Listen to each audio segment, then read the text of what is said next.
प्रणतः क्लेशनाशाय गोविंदाय नमो नमः। समुद्र मंथन का प्रसंग चल रहा था।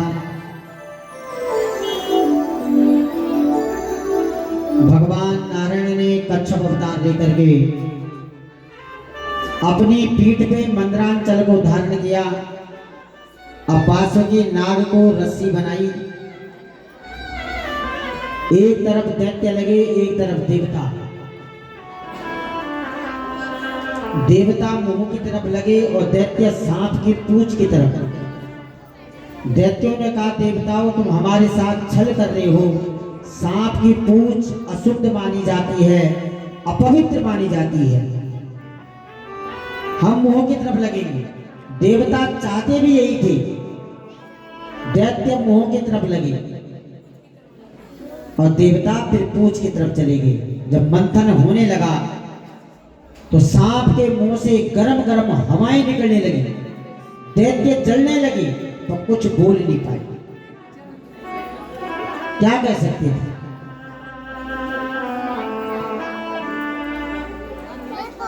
यथा दारुण्य दोषोहम यतोद्भव गोत्र गमनोक्वता।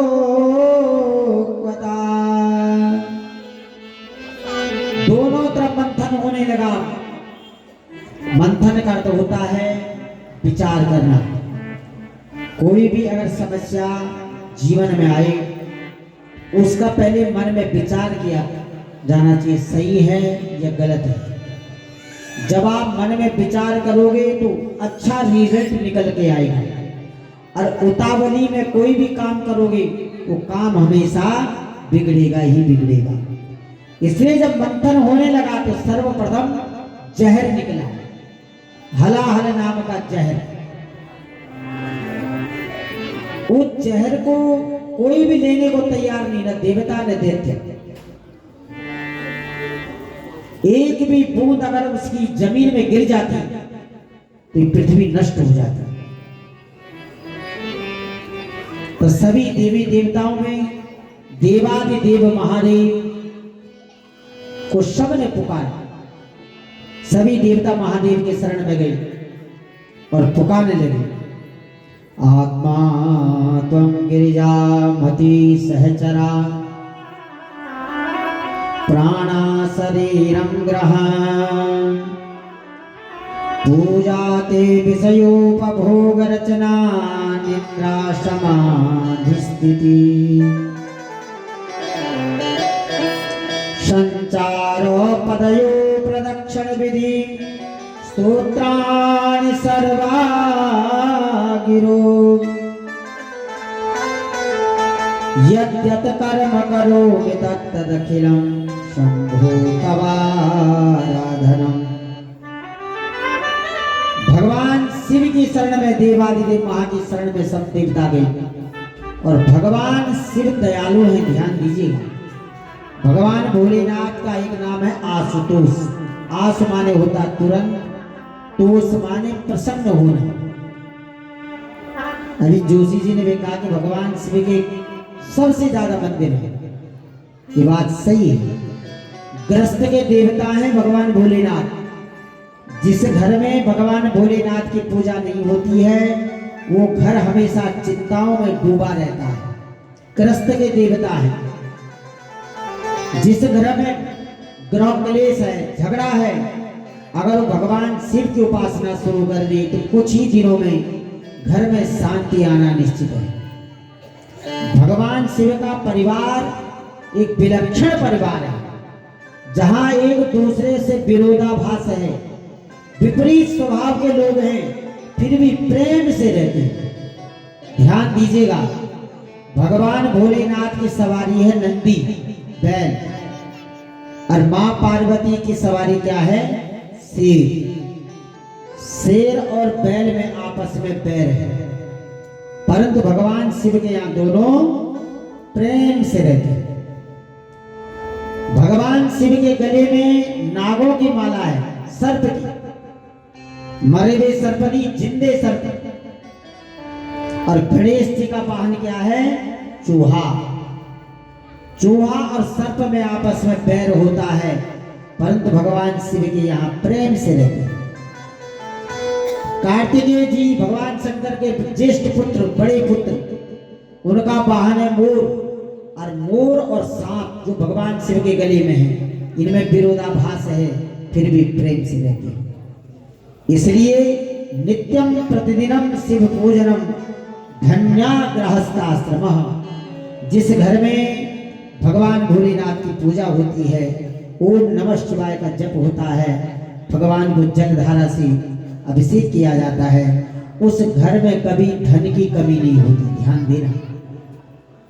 कई लोग कहते हैं कि शिवलिंग को घर में नहीं रखते, ये अंधविश्वास है। किसी ने कह दिया, ये बात फैल गई। भगवान शिव तो ग्रस्त के देवता हैं। छोटा सा शिवलिंग घर में रखिए, उसमें नित्य प्रति जल चढ़ाइए। छोटी सी कटोरी में उसकी ज्वेलरी भी आती है शिवलिंग की। जिसकी श्रद्धा है, ठाकुर जी का स्थान अपना है, भोलेनाथ का स्थान अपना है। दोनों एक मंदिर में आराम से रहते हैं। इसलिए नित्यम प्रतिदिनम शिव पूजनम धन्याग्रस्ताश्रमः। वो घर धन्य है जिस घर में नित्य प्रति भगवान शिव का पूजन होता है। इसलिए देवताओं में जब विपत्ति आई, कोई भी सहारा नहीं मिला, तब भगवान भोलेनाथ को पुकारा। इसलिए भगवान भोलेनाथ को जो एक बेलपत्री भी चढ़ा देता, उसी से प्रसन्न हो जाता है। काशी वासी निवासी चो काल भैरव पूजनम प्रियागे माघ मासी चो एक बिल्वम शिवार्पणम। कई चीजों का फल आपको एक बेलपत्र चढ़ाने से मिल जाता है। काशी में निवास का फल, काशी भगवान भोलेनाथ की नगरी है। भगवान भोलेनाथ की नगरी के कोतवाल है काल भैरव। काल भैरव का दर्शन का फल। और प्रयाग माघ मासी जो प्रयाग इलाहाबाद, जहाँ कुंभ का मेला लगने वाला है, वहां के निवास का फल भगवान भोलेनाथ के एक बिल पत्र चढ़ा के प्राप्त हो जाता है। इसे सावन के महीने में अवश्य भगवान भोलेनाथ को बिल पत्र चढ़ाना चाहिए। उनका नाम है आशुतोष, जो तुरंत प्रसन्न होते हैं। तो सभी देवता भगवान भोलेनाथ की शरण में गए और भगवान को मनाने लगे कि बाबा आपके सिवाय हमारी कोई सहायता नहीं कर सकता है। पार्वती जी ने जब सुना कि देवता बड़े स्वार्थी हैं, ये मेरे पति को जहर पिलाना चाहते हैं, भगवान भोलेनाथ ने कहा, देवी संसार का जिसमें भला हो, अगर शरीर का एक अंग खराब है और उससे पूरे शरीर में अगर जहर फैल जाता है, तो डॉक्टर भी सलाह करते हैं उस अंग को काट देते हैं ताकि शरीर सुरक्षित रहे। इसलिए बाबा भोलेनाथ ने कहा कि पार्वती, अगर देवताओं का भला होता है, समाज का भला होता है, तो मैं जहर पीने के लिए भी तैयार हूं। जहर क्या है? एक की चुगली दूसरे से करना, किसी को अपशब्द कहना। जब भी वो व्यक्ति अपशब्द कहने वाला आपके सामने आएगा, उसके कहे हुए वचन आपको हमेशा याद आएंगे। इसने मुझे ऐसा कहा था, इसने मेरे बारे में चुगली की, निंदा की। एक ही बात उधर करना, इधर की उधर करना, ये कभी नहीं करना चाहिए। यही जहर के समान है। इसलिए भगवान भोलेनाथ देवताओं की प्रार्थना पे प्रसन्न हो गए। सबने भगवान शिव की शरण में जाना है। ओ शंकरा ओ भोलेया, तेरा घोटा पिया, तेरे घोटे को पीकर हम पागल हो गए। ओ भोलेया, तेरा घोटा पिया, तेरे घोटे को पीकर हम पागल हो गए। ओ शंकरा ओ भोलेया, तेरा घोटा पिया,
तेरे हाथों में लोटा है, तेरे हाथों में लोटा है, तेरे हाथों में लोटा है, तेरे हाथों में लोटा है, लोटे में लोटा है, लोटे में लोटा है, तेरे हाथों में लोटा है, लोटे में लोटा है, तेरे घोटे को पीकर हम मगन हो गए।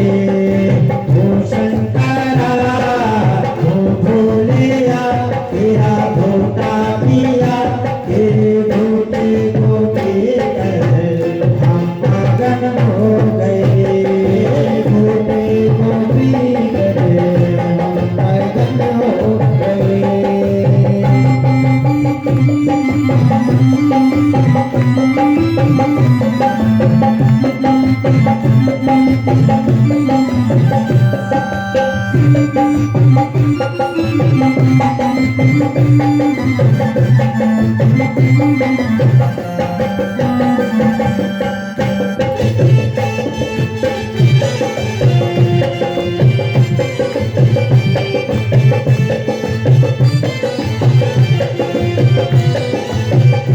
तेरे हाथों में थाली है, तेरे हाथों में थाली है, तेरे हाथों में थाली है, तेरे हाथों में थाली है, थाली में भोजन है, थाली में भोजन है, तेरे हाथों में थाली है, थाली में भोजन है, तेरे भोजन को खाकर हम मगन हो गए।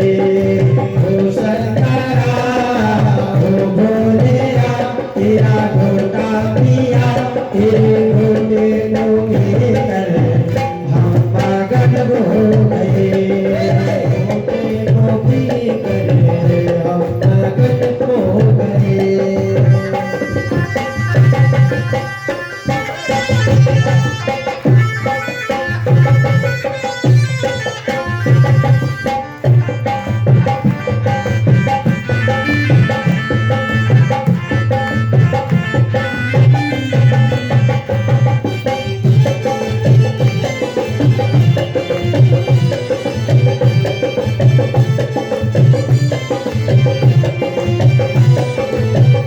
तेरे हाथों में त्रिशूल है, तेरे हाथों में त्रिशूल है, तेरे हाथों में त्रिशूल है, तेरे हाथों में त्रिशूल है, त्रिशूल में कमरू है, त्रिशूल में कमरू है, तेरे हाथों में त्रिशूल है, त्रिशूल में कमरू है, तेरे कमरों में घर हम मगन हो गए।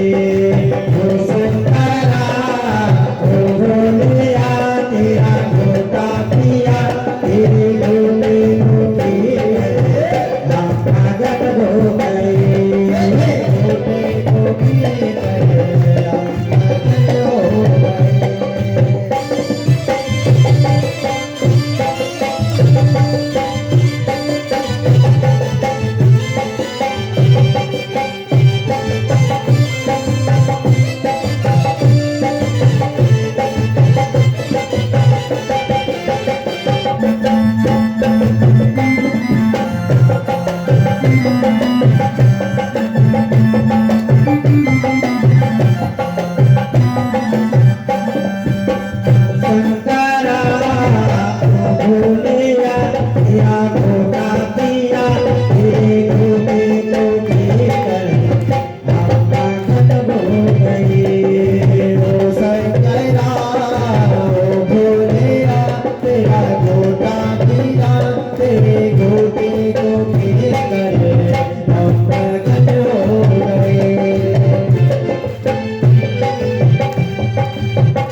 हर हर महादेव।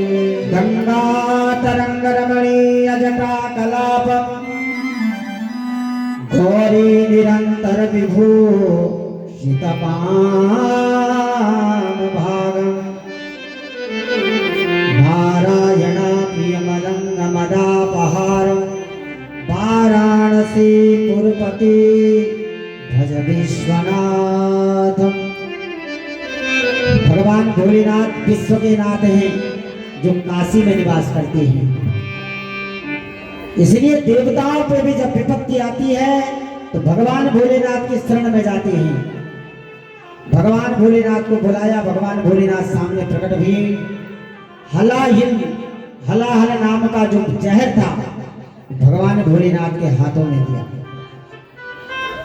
भगवान सोचने लगे कि मेरे हृदय में मेरे प्रभु राम का निवास है। भगवान शिव राम को अपना इष्ट मानते हैं। अगर मैं जहर को पीऊंगा तो हृदय में मेरे राम को कष्ट होगा। बाहर उबलता हूं तो संसार को कष्ट होगा, जलेगा। तो भगवान भोलेनाथ ने राम का नाम लिया। रा बोल करके मुंह खुलता है और मोह बोल करके मुंह बंद हो जाता है।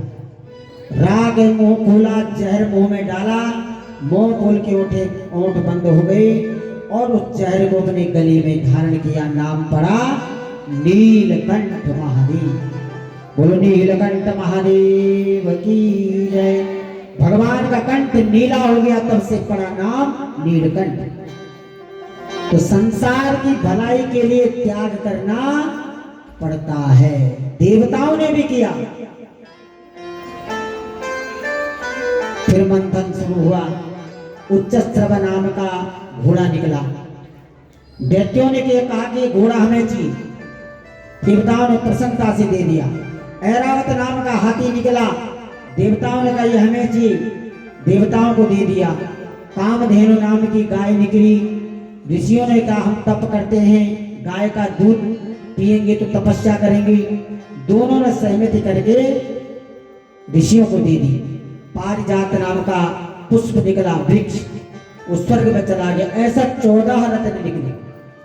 अंत में धनवंतरी जी से पहले लक्ष्मी जी समुद्र से उत्पन्न हुई और लक्ष्मी जी ने सबके दैत्यों और देवताओं के मध्य में भगवान विष्णु को वर्ण किया और तब से लक्ष्मी विष्णु की हो गई। अंत में धनवंतरी जी घड़ा लेकर के, अमृत का घड़ा लेकर के समुद्र से निकले। घड़े को देख करके दैत्यों ने घड़ा छीन लिया। देवता टकटकी लगा करके देखने लगे, दैत्य आगे भागे। रंध्रारूणम यदो यस्य नूनम तपो यतो प्रीता। दूर से देखने लगे कि हमारे साथ क्या हो गया। इतनी मेहनत करने के बाद भी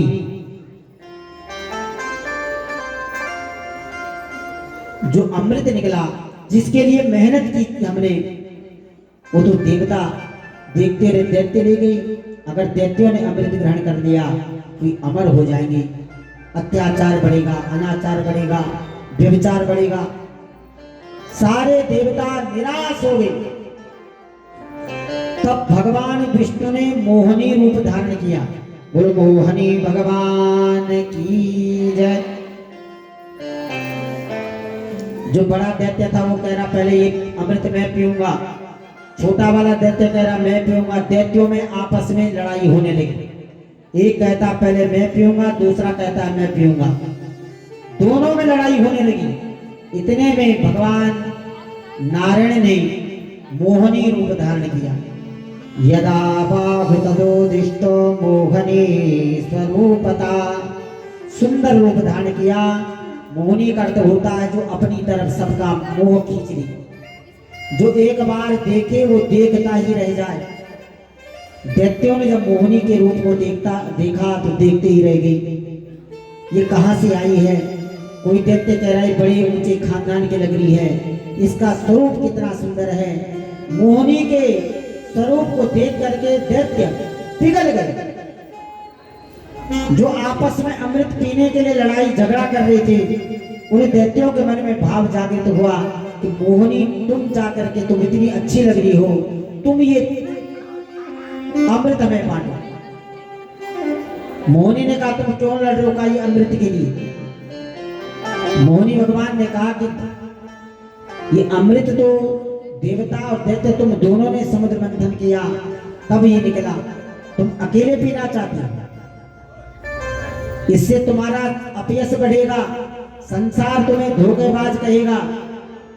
मोहिनी के शब्द को सुन करके दैत्यों ने कहा मोहिनी तुम बहुत अच्छी कह रही हो, जैसा तुम कहोगी हम वैसा ही करेंगे। दैत्य तैयार हो गई। मोहिनी ने एक लाइन पर देवताओं को बिठाया और एक लाइन पर दैत्यों को बिठाया। दैत्यों को कहा कि देखो दैत्यों, इस घड़े में जो अमृत है उसमें गाढ़ा गाढ़ा जो अमृत है वो नीचे है और जो पतला पतला है ऊपर है। मैं ये पतला पतला अमृत देवताओं को पिला दूंगी और गाढ़ा अमृत बाद में तुमको पिला दूंगी। दैत्य तैयार हो गए। उन दैत्यों में एक बड़ा चतुर और चालाक था राक्षस दैत्य, वो सूर्य और चंद्रमा के बीच में बैठ गए। मोहिनी जब अमृत पिलाने लगी तो पंक्ति भेद नहीं किया जाता। दुश्मन भी अगर भोजन के समय लाइन में बैठ जाए तो उसे भी भोजन परोसना पड़ता है। मोहिनी भगवान ने राहु को भी अमृत पिला दिया। सूर्य और चंद्रमा ने इशारा किया कि ये दैत्य है। तुरंत भगवान अपने वास्तविक रूप में आए और सुदर्शन चक्र से उसका गला काट दिया और वो राहु के दो टुकड़े हुए अमृत पी चुका था। राहु और केतु बन गए। दैत्यों ने कहा हमारे साथ छल हो गया, कपट हो गया, हम ठगे गए। अमृत पी करके राहु और केतु आसमान में चले गए। पहले 7 ही ग्रह थे, इन 2 ग्रहों की स्थापना उसके बाद होगी राहु और केतु।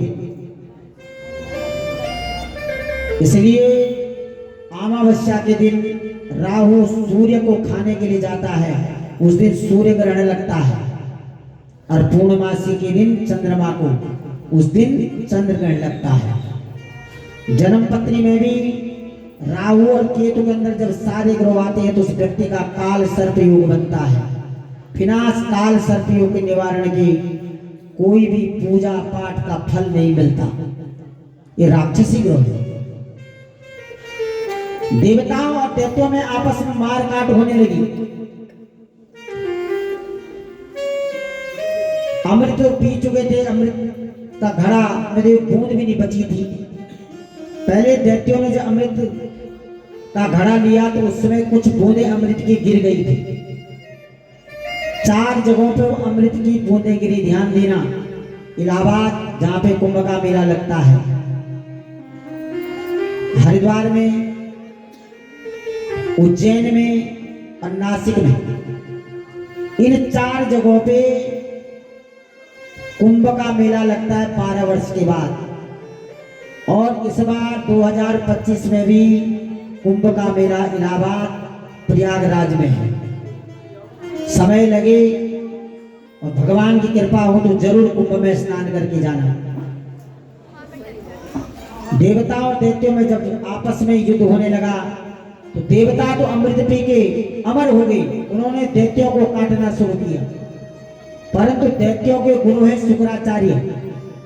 शुक्राचार्य जी ने भगवान भोलेनाथ से मृत संजीवनी विद्या का अध्ययन किया, उनसे मृत्युवती संजीवनी विद्या ग्रहण की। इसलिए अपनी मृत संजीवनी विद्या के प्रभाव से दैत्यों को उन्होंने जीवित कर दिया। दैत्यों ने कहा देवताओं ने हमारे साथ तो बड़ा ये छल किया है। तो शुक्राचार्य जी ने कहा कि देख दैत्यों, भगवान नारायण जो है देवताओं की तरफ है। देवता धर्म का आचरण करते हैं, ब्राह्मणों की द्वारा जो पूजा की जाती है उसे ग्रहण करते हैं। और पृथ्वी पर जो ब्राह्मणों की पूजा करता है, ब्राह्मणों में आस्था रखता है, भगवान उससे प्रसन्न होते हैं। इसलिए बलि को कहा कि तुम ब्राह्मणों की पूजा प्रारंभ कर दो।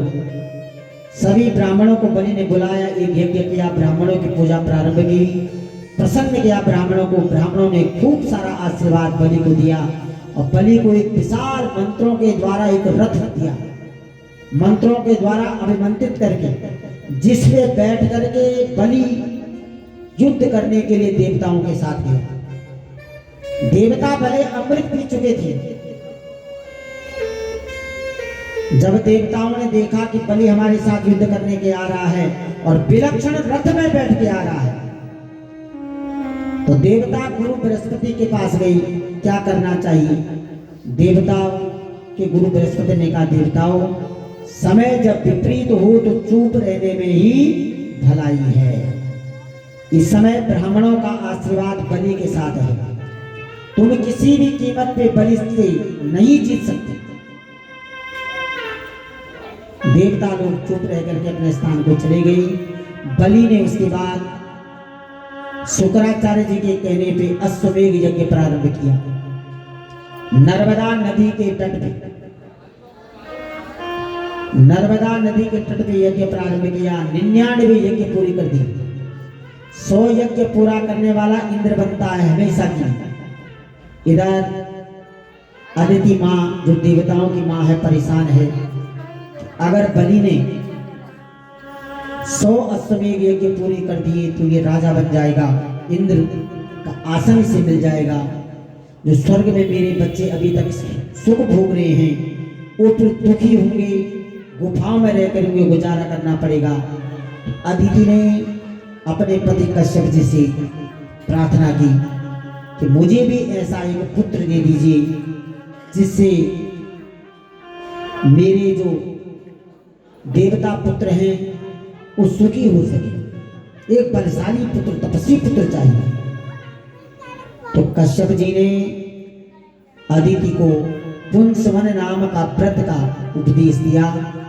1 साल तक अदिति माँ ने पुंसवन व्रत का पालन किया और 1 साल के बाद अदिति के गर्भ से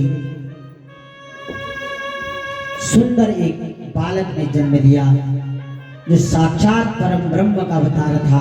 उनका नाम था वामन भगवान। बोल वामन भगवान की जय। तुम दुष्टवायदो भार्यो वामनो एव ब्राह्मण। 7 वर्ष के वामन भगवान प्रकट हुए। ध्यान दीजिएगा, 1 वर्ष तक पुंसवन व्रत का पालन किया। उसका फल ये हुआ कि 7 वर्ष के साक्षात भगवान नारायण ही वामन बनकर के प्रकट हुए। जब वामन भगवान प्रकट हुए, देवताओं ने पुष्प वर्षा की। अदिति माँ ने पहनने के लिए लंगोटी दी, ब्रह्मा जी ने कमंडलू दिया। सभी देवताओं ने अपने अपने तरफ से उपहार दिए। यज्ञोपवीत संस्कार कराया गया। यज्ञोपवीत संस्कार से बुद्धि पवित्र होती है, संस्कार से विचार शुद्ध होते हैं, मन शुद्ध होता है, आचरण शुद्ध होता है। यज्ञोपवीत संस्कार के बाद ही गायत्री का जप करने का अधिकार, वेद मंत्र पढ़ने का अधिकार प्राप्त होता है। समय का अभाव है, कथा लंबी है। आज भगवान कृष्ण का जन्म का भी प्रसंग है। तो वामन भगवान वहां से यज्ञोपवीत के बाद भिक्षा मांगनी पड़ती है। भिक्षा मांग करके लाए, अपने गुरु बृहस्पति को दिए। बृहस्पति जी ने कहा कि भिक्षा बहुत कम है और भिक्षा मुझे चाहिए। मैं तुम्हें ऐसे यजमान का नाम बताता हूं कि जो दानी है का वो बलि है। का नर्मदा नदी के तट पे यज्ञ कर रहा है, तुम जाकर उसे दक्षिण भिक्षा मांगो। वामन भगवान भिक्षा के लिए चल दिए राजा बलि के यहाँ। राजा बलि के यहाँ सुंदर वेदी बनी हुई है, चारों तरफ से ब्राह्मण बैठे हुए हैं, वेद मंत्रों का उच्चारण हो रहा है। दूर से वामन भगवान को बलि ने देखा, ऐसा लग रहा था जैसे स्वयं साक्षात सूर्य भगवान आ रहे हैं। इतना तेज था उनके बुखार बिंद में। 52 अंगुल उनका शरीर था, इसलिए नाम था वामन। राजा बलि के यहाँ गए। राजा बलि ने जब देखा तो देखता ही रह गया। शम में मनः भाव वैकुंठा गुणान्विते करो हरे मदिराभाः चकारं च्युतमच्युतः। भगवान वामन के स्वरूप को देख करके बलि मंत्र मुग्ध हो गया। बलि ऐसा दानी था कि एक बार जो उसके दरबार में मांगने आता था, जीवन में कभी दूसरे के पास में जाने की आवश्यकता नहीं पड़ती। इसीलिए कहा कि अति दान बलि राजा।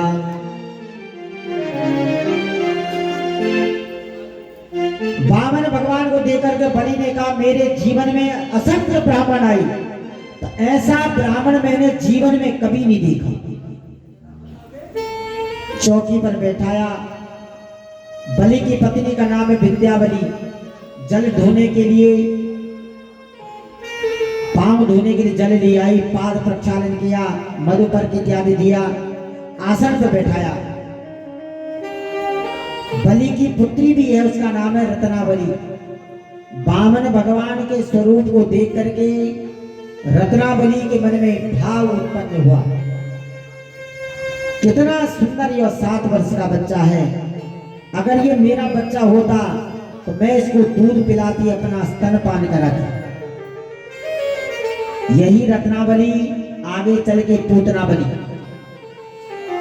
जब भगवान ने बलि का सर्वस्व छीन लिया तो रत्नावली को क्रोध आया, मैं इसके प्राण ले लूं।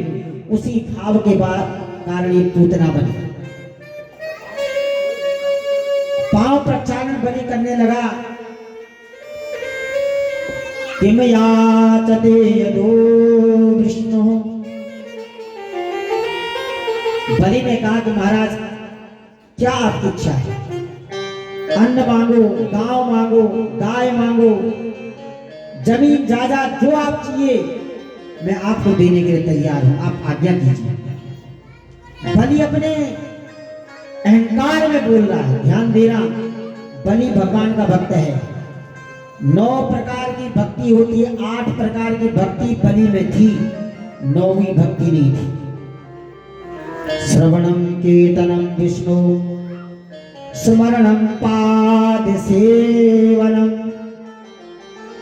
वंदनम अर्चनम दास्यम सांख्य आत्मनिवेदनम। वंदन करना, श्रवण करना, पूजन करना, 8 प्रकार की भक्ति क्रम है। श्रवणम कीर्तनम विष्णु स्मरणम पाद सेवनम वंदनम अर्चनम दास्यम। सब भक्ति करता था।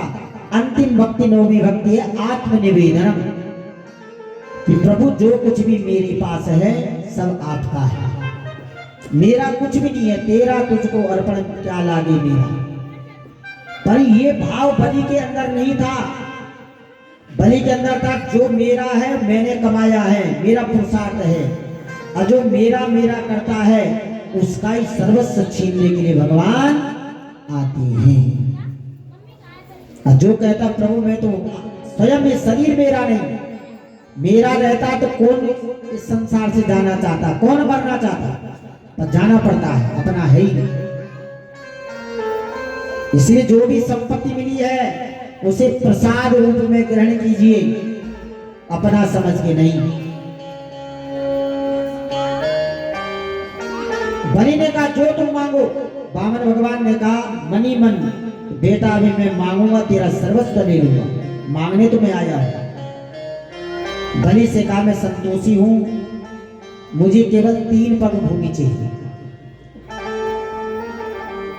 बलि कहने लगा कि जैसा इसका पौना शरीर है ऐसी इसकी बुद्धि भी है, इसे वामन को मांगना भी नहीं आता, कैसा ब्राह्मण है। बलि ने कहा 3 गांव मांगो, 3000 गायें मांगो, 3 पग भूमि। आपको मांगना भी नहीं आता। अरे किसके पास मांगने आए हो? बलि के पास। ये अहंकार के शब्द हैं।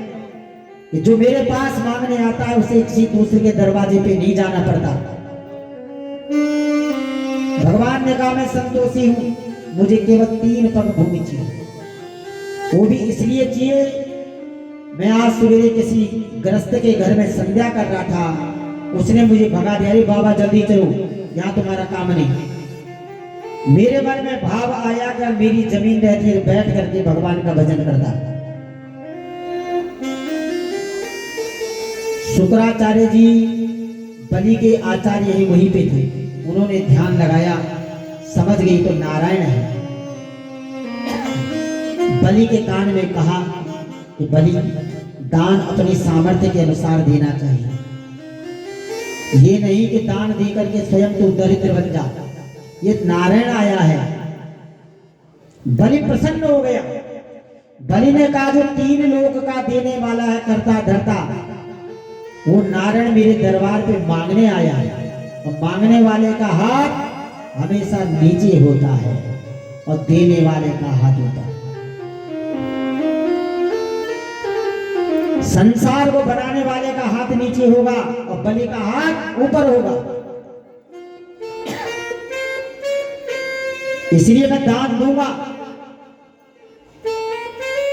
पावन भगवान ने कहा बलि पहले संकल्प कर, क्या पता तुम मुकर जाए। तो जलाक्षतम पत्रम पुष्पम चमादाय, संकल्प के लिए पुष्प रखा जाता है। पुष्प प्रसन्नता का प्रतीक है। अक्षत माने चावल जो टूटे ना हो, जो अक्षत माने टूटा हुआ चावल नहीं, वो गंध और जल, जिसमें जल रखा था उस पर टोंटी लगी थी लोटे पे। बलि अपने हाथ में जल डालने लगा। शुक्राचार्य जी ने सोचा मेरी यजमान का पतन हो जाएगा, छोटा सा रूप बनाया और उस लोटे की नली में चली गई। भगवान समझ गए शुक्राचार्य विघ्न पैदा कर रहा है। एक तिनका निकाला और टोटी में घुसाया, शुक्राचार्य की आंख फट गई। शुक्राचार्य ने सोचा कि दूसरी आंख न फूट जाए, तुरंत बाहर आ गए। इसलिए शुक्राचार्य एक आंख का आज भी अंधा है। शुक्राचार्य जी ने बलि को श्राप दे दिया, जा तू पाताल में चला जाएगा, तेरा जजमान होकर के मेरी आज्ञा का पालन नहीं करता। संकल्प होने लगा, त्रिपाद भूमि अहम उत्सृज्ये, मैं राजा बलि इस ब्राह्मण को 3 पग भूमि उत्सृज्ये दे रहा हूं। जैसे संकल्प हुआ भगवान ने अपना शरीर विशाल कर दिया। विशाल बाहु यदि मे भुमुंचा यथा साधूनां हृदये त्वदीय। एक पांव से पूरा संसार नाप लिया, दूसरे पांव से स्वर्ग आदि ब्रह्मलोक तक। ब्रह्मा जी ने देखा मेरे प्रभु मेरे पिता नारायण के चरण हैं, तो ब्रह्मा जी ने उन चरणों का प्रक्षालन किया, धोया और अपने कमंडलों में उस जल को रखा। उसी जल से गंगा जी निकली हैं, ब्रह्म कमंडल से तू निकली। 3 पग का संकल्प था। एक पांव से धरती नाप दी, दूसरे पांव से आकाश, तीसरे पांव रखने के लिए जगह नहीं बची। वामन भगवान ने कहा बलि तीसरा पांव कहां रखूं? तूने तो 3 पग का संकल्प किया।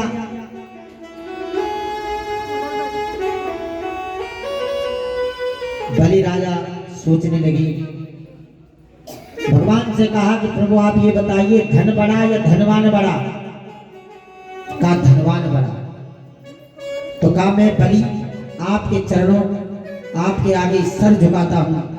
तीसरा चरण आप मेरे सिर में रखे धनवान के। तीसरा चरण भगवान ने बलि की सिर पे रखा। बलि ने आत्मसमर्पण कर दिया भगवान को कि त्वदीयं वस्तु गोविंदम तुभ्यम एव समर्पयेत्। 9वीं भक्ति आज जागृत हो गई, भगवान के चरणों में लेट गया। भगवान प्रसन्न हो गई और भगवान ने बलि को पाताल का राज्य दिया। बलि से कहा कि मांग बलि क्या चाहिए? तो बलि ने कहा प्रभु जहां मेरी नजर पड़ी वहां मैं आपका दर्शन करना चाहता हूं। तो बलि पाताल में रह करके उस भवन के 9 दरवाजे थे, जहां भी बलि की नजर पड़ती भगवान मां चौकीदार बन करके खड़ी रहती। 1 वर्ष बीत गया, नारद जी बैकुंठ में गई, लक्ष्मी जी से कहा कि नारायण भगवान कहाँ हैं, बहुत दिन से दर्शन नहीं भी। लक्ष्मी जी भी पूछने लगी मुझे भी पता नहीं। तब नारद जी ने बताया कि तुम्हारे स्वामी नारायण पाताल में बलि राजा के यहाँ। बोल वामन भगवान की जय।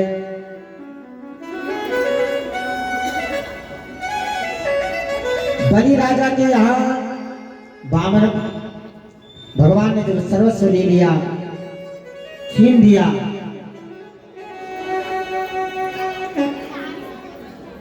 तो बलि की कोई बहन नहीं थी। लक्ष्मी जी पूर्णमासी के दिन बलि के यहाँ गई, बलि को बहन बनाया और उस दिन भाई कलाई पे बहन राखी बांधती है, जिसको रक्षा सूत्र कहते हैं, और भाई कुछ न कुछ देता है। लक्ष्मी जी ने बलि राजा के हाथ में राखी बांधी, रक्षा सूत्र। ये न बद्धो बलि राजा दानवेंद्रो महाबलो तेन त्वां प्रतिबदनामि रक्षे माचल माचलो। बहन को कहा बोल तुझे क्या चाहिए।